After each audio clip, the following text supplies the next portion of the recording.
Eu sou a Flávia Campolina e estou coordenadora da Comissão de Locação de Imóveis da AMAD.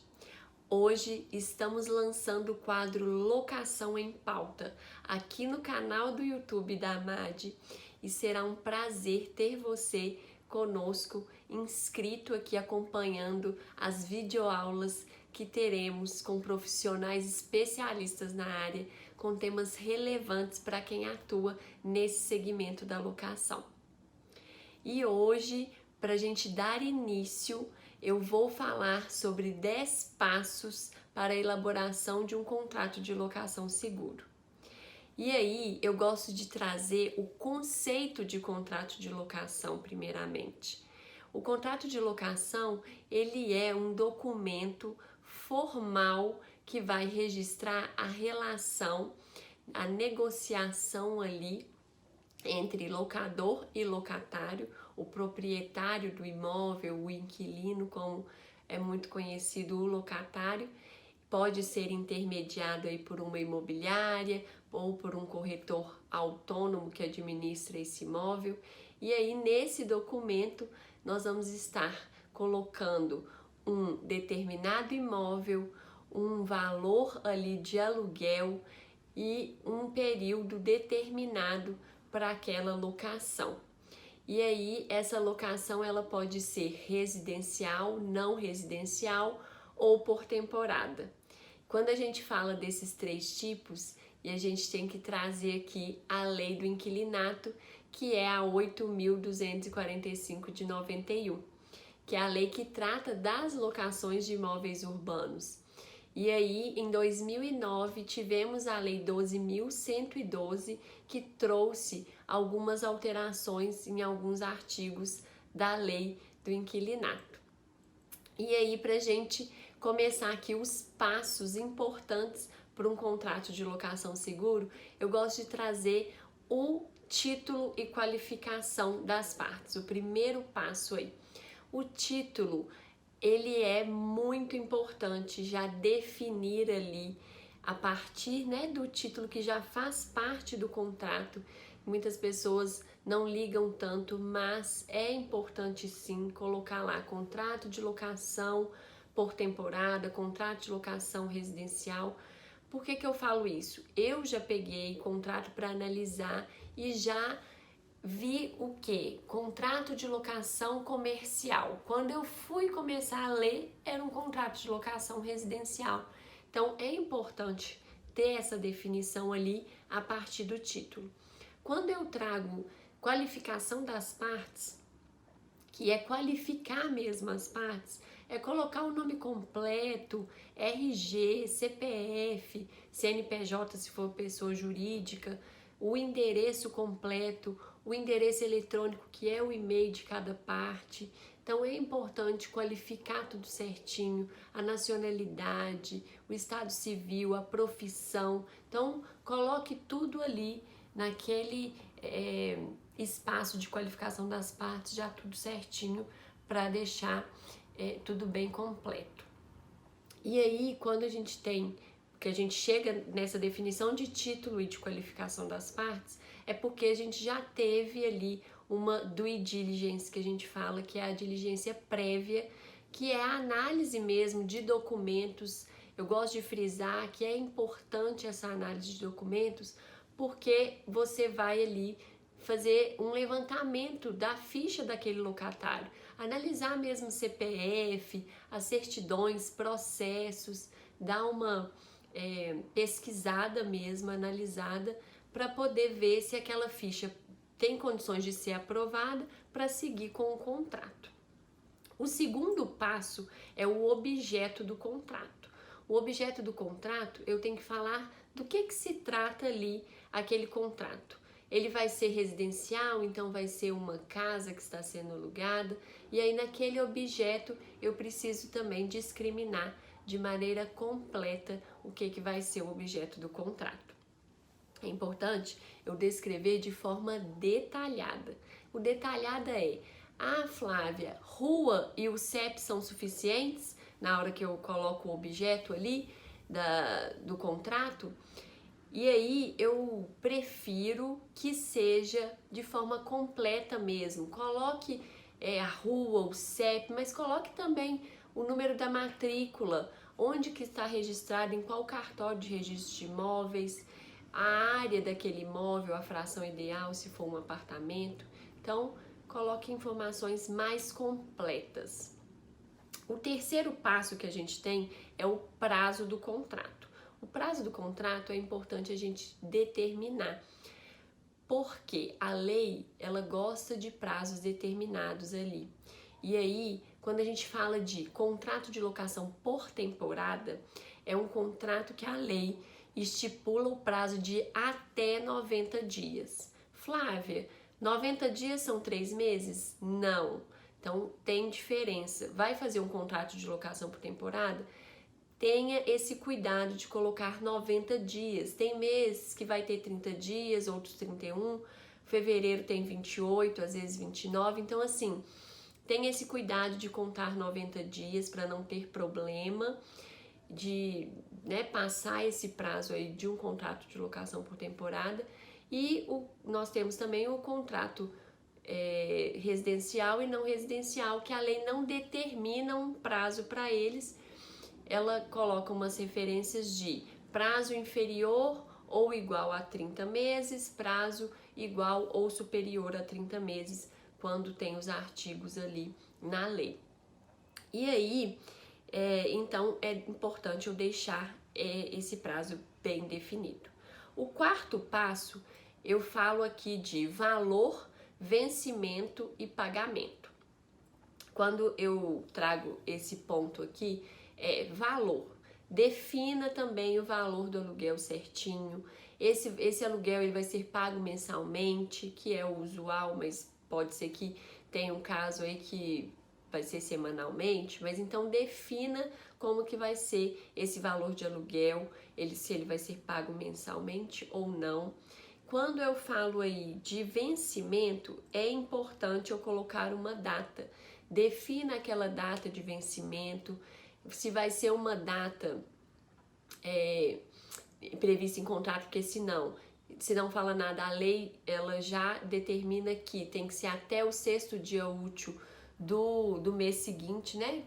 Daquele mês que passou vencido, então até o 6º dia útil do mês seguinte, se não tiver nada diferente estipulado em contrato. Então tenha esse cuidado aí no valor, na data. Esse valor, o aluguel, ele vai estar incluindo algum outro encargo? Vai ter condomínio incluso, vai ter água, luz, IPTU. Então assim, se tiver ou não, especifique aquilo ali certinho no contrato. E aí, quando eu falo de pagamento, seria local e forma de pagamento, que é importante, a lei ela determina que é preciso colocar o local de pagamento. Então, se vai ser no escritório da imobiliária, porque senão o locador ele é responsável por ir até o locatário para receber esse aluguel. Então, é importante definir isso em contrato local, e a forma vai ser por Pix, transferência bancária, né? Hoje a gente tem o Pix, que é um tipo de transferência bancária, vai ser colocado como dinheiro, cheque. Então, como é que vai ser o recebimento, a forma de pagamento determinada ali no contrato permitida. E aí, por último, nessa cláusula do contrato, é importante também definir o índice de reajuste. Então, o aluguel ele será reajustado daqui a 12 meses. Qual índice que vai ser utilizado para esse reajuste? Vai ser IGPM, vai ser IPCA, vai ser o IVAR, que é um índice mais novo aí que surgiu na pandemia para contratos de locação de imóveis residenciais. Então, é importante analisar e colocar isso em contrato também. O quinto passo são os direitos e deveres, tanto do locador quanto do locatário. Então, é importante também colocar algum direito e dever ali, porque a gente sabe que eles estão por toda a lei do inquilinato, mas não é também para a gente ficar copiando toda a lei no contrato, porque senão o contrato vai ficar com inúmeras páginas aí, fica um contrato cansativo, sem necessidade de a gente ficar repetindo o que está em lei, mas tem direitos e deveres que às vezes é interessante colocar, e aí especifica ali no contrato, nessa cláusula de direitos e deveres. Então, esse é o quinto passo, né? O sexto passo, ele seria a garantia locatícia. A garantia locatícia também é muito importante trazer aqui pelo seguinte: nós temos aí 3 tipos de garantia, basicamente. Seria a caução, e quando a gente fala em caução, muito se pensa, caução é dinheiro. Então, até 3 vezes o valor do aluguel, que é o permitido por lei. Ok, mas caução é só dinheiro? Não, eu posso ter um outro tipo de bem ali para poder ser a minha garantia no contrato. A pessoa, vamos supor que o locatário ele tenha um piano que tem um valor considerável ali, que pode servir de caução, pode servir de garantia para aquele contrato, desde que o locador aceite, obviamente. O outro tipo de garantia seria o fiador, que é uma garantia pessoal. Então, é a pessoa ali que está sendo a garantia para aquele contrato.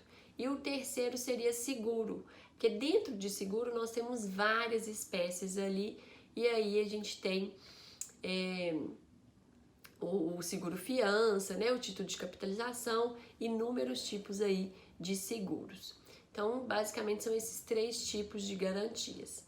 E aí vem sempre aquela pergunta: o contrato de locação, ele pode ser sem garantia? Pode não ter nenhuma garantia? Pode, a lei permite isso. Então, é possível ter contrato de locação sem garantia. Inclusive, a gente tem um artigo que é muito conhecido, que é o 59 da lei, parágrafo 1º, que vai trazer a questão de quando a gente tem ação de despejo com um contrato que não tem garantia, e a gente consegue aí liminar em até 15 dias, né, do despejo por lei. Isso está lá lindo, mas a gente sabe que na prática muitas vezes não acontece assim dentro desse prazo, mas é um dos requisitos para a gente ter o contrato sem a garantia. Então é possível sim ter contrato de locação sem garantia. E outra pergunta que surge também muito nesse assunto é: o contrato de locação ele pode ter mais de uma garantia? Não, não pode, é expressamente proibido. A lei ela proíbe de um contrato ter mais de uma garantia. Então, não pode, e aí não tem como a gente acumular 2 tipos aí de garantia, é uma ou outra, escolher mesmo um tipo. O 7º passo, então, são as multas e penalidades. O contrato, ele precisa ter definido ali multas e penalidades. É relevante demais colocar multa, penalidade. A parte, ela descumpriu uma cláusula contratual. Qual que vai ser a penalidade aplicada para ela, né? Para a parte infratora aí. E aí, normalmente a gente tem a multa de 3 vezes o valor do aluguel. Às vezes o locatário ele vai querer rescindir o contrato antes do prazo determinado em contrato, e aí ele vai ter que pagar essa multa de 3 vezes o valor do aluguel, que tem que ser calculada proporcionalmente pelo prazo que ainda falta para o contrato finalizar. Então, assim, é importante ter essa previsão de multa. No caso, por exemplo, de atraso de pagamento de aluguel, o locatário está atrasando, qual a penalidade que ele vai ter? Qual multa que vai ser aplicada? 2%? 10%? Flávia, o que você normalmente acha justo utilizar? 10% eu acho ok, 2% eu acho que para contratos que têm valores mais elevados, né, o valor do aluguel mais elevado, eu vejo 2%. Tem pessoas que tiram como referência o CDC, que é o Código de Defesa do Consumidor, embora essa relação não seja de consumo, mas trazem, né, como referência, sim. E aí, 2% ou 10% eu acho ok, mas passou de 10% eu acho abusivo, a não ser que tenha uma justificativa muito plausível para isso. Então tem que analisar mesmo caso a caso, mas o usual aí seriam os 10% mesmo. E aí, o 8º passo, nós temos o laudo de vistoria, que é essencial para o contrato de locação. Eu gosto de frisar muito esse ponto porque o contrato, ele precisa ali de um laudo de vistoria inicial, ele precisa de um laudo de vistoria final. E aí, tem uma frase que é de um político angolano, Jonas Savimbi, que resume muito bem essa questão do laudo de vistoria. Que fala assim: o melhor seguro para o amanhã é o trabalho bem feito hoje. Então, traz isso para o contrato de locação. Se você vai iniciar um contrato de locação ali e faz um laudo de vistoria inicial bem feito, o seu trabalho amanhã, na hora de finalizar aquela locação, de entrega de imóvel, de vistoria final, ele vai ser muito mais tranquilo. Porque você fez bem feito, você vai estar seguro ali durante a locação, para finalizar você vai comparar e aí vai ser muito melhor. Então assim, coloque naquele laudo de vistoria tudo de forma bem detalhada, anexe fotos, sabe? Então assim, tenha esse cuidado mesmo de fazer laudo de vistoria bem feito. O 9º passo, nós temos as disposições gerais e a rescisão do contrato, que são as demais cláusulas aí para o contrato, e aí tem que ter cláusula para rescindir, né? No caso de rescisão do contrato é preciso ter essa previsão. E na rescisão do contrato tem aquela perguntinha: a entrega das chaves é suficiente para rescindir o contrato? Não. Então, vai rescindir um contrato, levante tudo ali, os valores, aluguel tá tudo certinho, IPTU, condomínio, água, luz, tem que dar baixa nisso, encerrar nessas contas. Então, assim, tenha o cuidado de olhar esses detalhes para rescindir tudo certo, e é importante ter essas cláusulas também no contrato. E o 10º passo e último aí, não menos importante, que é o foro e as assinaturas das partes. O foro, em regra, é o local de onde o bem está localizado, mas é importante colocar ali no contrato qual que vai ser o foro, porque a lei, né, ela fala que vai ser o local do bem, onde ele está localizado. Então, se quiser fazer algo diferente, coloque ali no contrato em uma cláusula, e mesmo que não seja um foro diferente, já especifique ali onde vai ser a comarca de qual cidade que vai ser para tratar eventuais conflitos que venham a ter. E a assinatura das partes, ela é extremamente relevante. Hoje nós temos assinaturas eletrônicas aí que têm a mesma validade, mas a gente sabe que tem aquelas pessoas que ainda não se adaptaram ou preferem mesmo a assinatura física, e aí tudo bem, ela pode acontecer da mesma forma. Tem sempre aquela perguntinha: então assinou fisicamente. Para ter validade aquele contrato, precisa reconhecer firma daquelas assinaturas?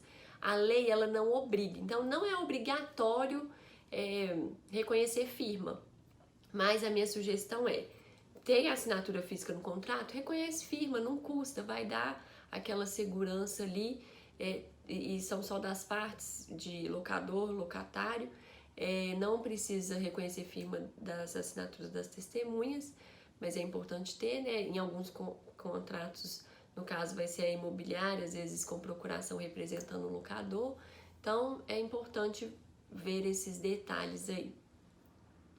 E aí, a minha mensagem final, para resumir o contrato de locação seguro, para você ter aí um contrato claro, objetivo, que não precisa se estender por muitas páginas, seria a frase que é simples e antiga: o combinado não sai caro. Então, se você combinou aquilo ali com a outra parte, tenha o cuidado de colocar. Se você está intermediando ali, se vai ter uma imobiliária, um corretor, tem uma assessoria jurídica, né, um próprio advogado ali elaborando aquele contrato, e tenha cuidado com esses 10 passos para você elaborar, prevendo tudo, discriminando ali, descrevendo, para que fique um contrato realmente seguro. Então essa foi a videoaula de hoje. Espero que você tenha gostado, agradeço pela audiência e se inscreva aqui no canal para você poder acompanhar os demais especialistas na área que vão trazer temas aí relevantes para quem atua nesse segmento da locação de imóveis. E se você é advogado ou estudante de direito e ainda não é associado da AMAD, venha fazer parte conosco. Será um prazer ter você na nossa associação. E é isso. Muito obrigada e até mais!